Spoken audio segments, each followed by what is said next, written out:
ನಮಸ್ತೆ ಎಲ್ಲರಿಗೂ ನಮಸ್ಕಾರ. ನಮ್ಮ ಹೆಸರು ಅರ್ಜುನ್. ನಮ್ಮ ವಿಡಿಯೋನಲ್ಲಿ ಇವತ್ತು ದಿನ ತುಂಗಭದ್ರಾ ಡ್ಯಾಮ್ನಲ್ಲಿ ಏನು ವಾಟರ್ ಆಗಿದೆ ನಮ್ಮ ಹೇಳ್ತೀನಿ.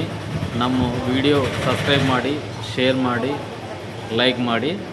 ಇವತ್ತು ಅರ್ಜುನ್ ವ್ಲಾಗ್ಸ್ನಲ್ಲಿ ತುಂಗಭದ್ರಾ ಡ್ಯಾಮ್ ಏನು ವಾಟರ್ ಆಗಿದೆ ನಮ್ಮ ಹೇಳ್ತೀನಿ. ನಮ್ಮ ಹೆಸರು ಅರ್ಜುನ್.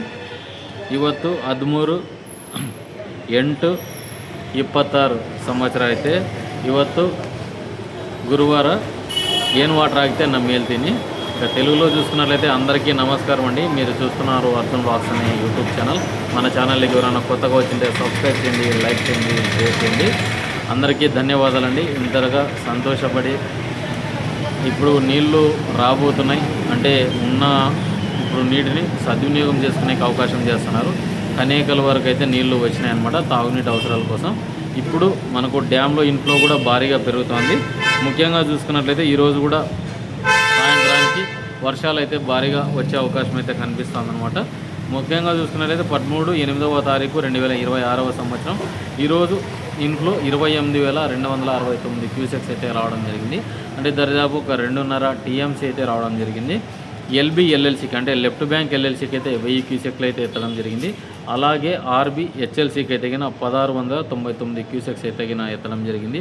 అలాగే ఆర్బీ ఎల్ఎల్సీకి అయితే అంటే రైట్ బ్యాంక్ ఎల్ఎల్సీకి అయితే 404 క్యూసెక్స్ అయితే ఎత్తడం జరిగింది. అలాగే ఆర్బీసీకి అంటే రైట్ బ్యాంక్ కెనాల్కి అయితే 180 క్యూసెక్స్ అయితే ఎత్తడం జరిగింది. ఇక రైవర్ నుంచి ఇంకా విడిచలేదనమాట. మొత్తంగా చూసుకున్నట్లయితే 87 టీఎంసీల 309 క్యూసెక్స్ అయితే ఫ్లడ్ మనకు కొనసాగుతోంది. ఇక్కడికి వచ్చేపాటికి డైలీ ఒక 2 టీఎంసీలు వచ్చినా 100కు చేరుకునే అవకాశం కూడా కనిపిస్తోంది. ఎందుకంటే మళ్ళీ వర్షాలు మొదలవుతున్నాయి.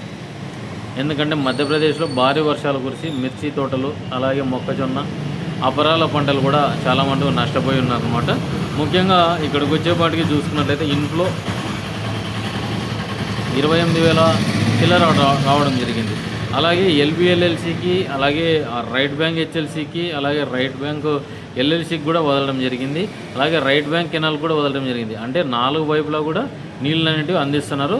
వాళ్ళ అవసరం మేరకు అంటే తాగునీటి అవసరం కోసం వదులుతున్నారు. ఇప్పుడైతే స్ట్రెట్ మనం చూస్తున్నాం. ఈనాడు పేపర్లో కూడా నిన్న పొద్దున్నే అధికార యంత్రాంగం అయితే తిరుగుతోంది.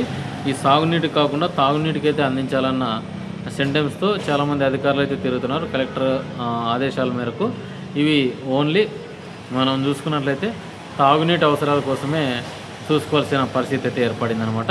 ఇక్కడ వచ్చేప్పటికీ ఎందుకు ఇలా చేస్తున్నారంటే ఈ మనం ఎండాకాలం అంటే ఇప్పుడు ఖరీఫ్ సీజన్ అయిపోయింది. రబీ సీజన్లో కూడా మనకు వాటర్ అనేవి చాలా అవసరం. విడతల వాదిరిగా వదులుకుంటూ వస్తామని చెప్పారనమాట.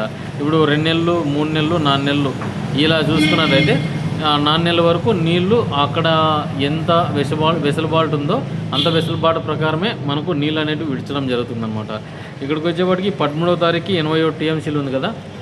ఈరోజు రేపు ఫ్లడ్కిన్ కొనసాగితే ఒక 92 టీఎంసీలు అయ్యే అవకాశం కూడా కనిపిస్తుంది. ప్రజెంట్ మనకి ఇక్కడ మంత్రాలయం సైడ్ కూడా నీళ్ళు అయితే ఎత్తినారు. అవి తాగునీటి అవసరాల కోసమే. సాగునీటికి అనేది పైనుంచి ఫ్లడ్ వచ్చిందనుకోండి ఇటుతోంచి ఎత్తే అవకాశం పుష్కలంగా కనిపిస్తుంది. ఏమంటే అధికారులు ఏం చేస్తున్నారంటే ఒకటేసారి చెప్తేగిన రైతులంతా మోటార్లు తీసుకుని వచ్చి అక్కడే కూర్చోబెడతారు. కాబట్టి కొద్దిగా వాటర్ అనేవి వదులుకుంటూ వస్తున్నారనమాట. ఇప్పుడు చాలామంది నార్లు పెంచుకొని ఉన్న రైతులు ఉన్నారు, పెంచుకోలేని రైతులు ఉన్నారు. ఇప్పుడు నార్లు పోసుకున్నారనమాట.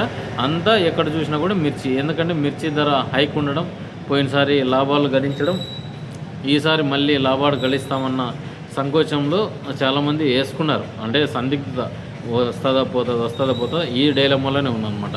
ఇక చూసుకున్నట్లయితే శ్రీశైలం కూడా మనకు మధ్యాహ్నం అయితే అప్డేట్ ఇస్తాను అనమాట. ఇదండి వీడియోకి. మన వీడియో నచ్చితే లైక్ చేయండి, సబ్స్క్రైబ్ చేయండి. కాస్త లేట్ అయినందుకు నేనే చింతిస్తున్నా. ఎందుకంటే నా పని మేర నేను వర్క్లో ఉండి నేనైతే చేయలేకపోయినా. ఇదండి వీడియోకి. మన వీడియో నచ్చితే లైక్ చేయండి, సబ్స్క్రైబ్.